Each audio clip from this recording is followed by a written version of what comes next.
In the vast, silent expanse of time, before the digital age connected our world in an instant, another network thrived.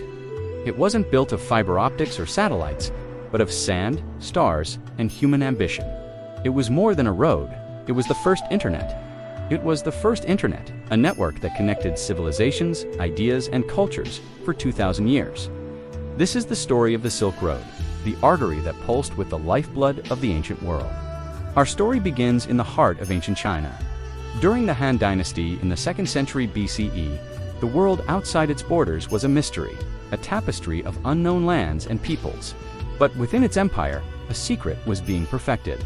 A thread so fine, so luminous, it was destined to change the course of history. Silk, produced from the cocoons of silkworms. This fabric was lighter than water and stronger than steel of the same diameter.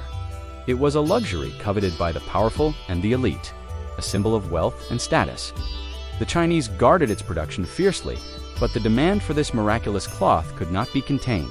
An envoy named Zhang Qian, sent west by Emperor Wu of Han to form alliances, returned not with treaties, but with tales of powerful horses and civilizations eager for Chinese goods. And so, the first threads of this great network were woven, not with silk, but with the desire for connection. The journey was not for the faint of heart. Imagine a caravan of camels, their silhouettes stark against a blazing sun, trekking across the unforgiving Taklamakan Desert, a place whose name translates to, "You can get into it, but you can never get out." From the ancient Chinese capital of Shan, these merchant caravans embarked on a perilous odyssey that stretched over 4,000 miles. Their path cut through treacherous mountain passes, vast steppes, and arid deserts. They found sanctuary in oasis cities that glittered like jewels in the sand.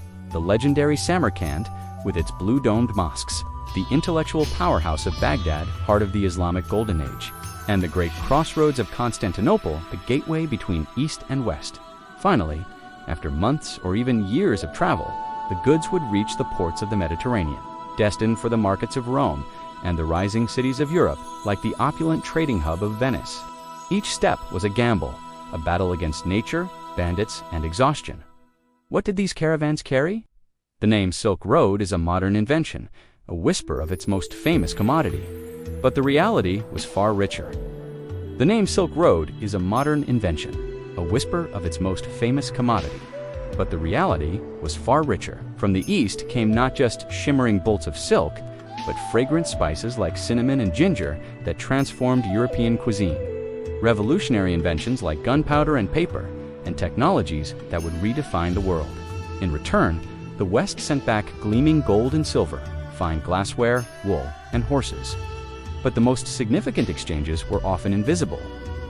Ideas traveled alongside merchants. Mathematical concepts from India, astronomical knowledge from Persia, and artistic styles from Greece all found new homes across continents. Religions carried by monks and missionaries also followed these paths. Buddhism journeyed from India to China, while Christianity and Islam spread westward and eastward, forever changing the spiritual landscape of Eurasia. But this vast network had a darker side. It became a conduit for disease, most notoriously carrying the Black Death, which devastated populations from Asia to Europe in the 14th century. A stark reminder of our interconnected vulnerability.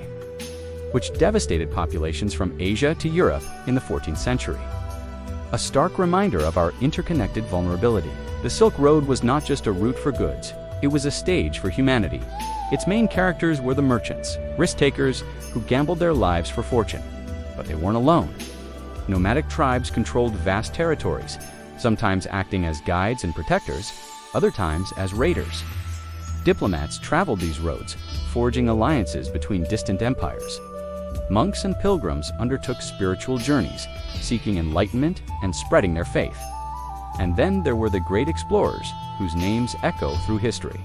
Zhang Qian, the Chinese diplomat who first opened the West, the Moroccan scholar Ibn Battuta, who traveled farther than any other explorer of his time, and of course, the Venetian merchant Marco Polo, whose detailed accounts of his travels to the court of Kublai Khan fired the imagination of Europe and inspired generations of adventurers. In the bustling markets of the oasis cities, people of countless cultures, languages and faiths met, traded and coexisted, creating a unique melting pot of human interaction. The impact of this ancient network was profound, shaping the very foundations of our modern world. It was the engine of the first wave of globalization. The exchange of goods fueled economies and created immense wealth, leading to the rise of powerful merchant classes and entire cities built on trade. But its true power lay in the exchange of ideas. The transmission of papermaking from China to the Islamic world, and then to Europe, revolutionized communication and laid the groundwork for the Renaissance. Gunpowder, another Chinese invention, would forever change the nature of warfare. The spread of religions like Buddhism, Christianity, and Islam fostered new cultural identities and connected vast populations through shared beliefs. The Silk Road proved that civilization doesn't grow in isolation. It thrives on connection, on the free flow of goods, ideas, and innovation. It wove the disparate threads of humanity into a single, complex, and beautiful tapestry. But all great eras must come to an end. By the 15th century, the Silk Road began its slow decline. The Mongol Empire, which had once unified much of the route and made travel safer, began to fracture. More importantly, advancements in maritime technology opened up faster, cheaper, and safer sea routes. Why risk the desert when you could sail the ocean? The final blow came in 1453 with the fall of Constantinople to the Ottoman Empire, which severed the traditional overland link between Europe and Asia.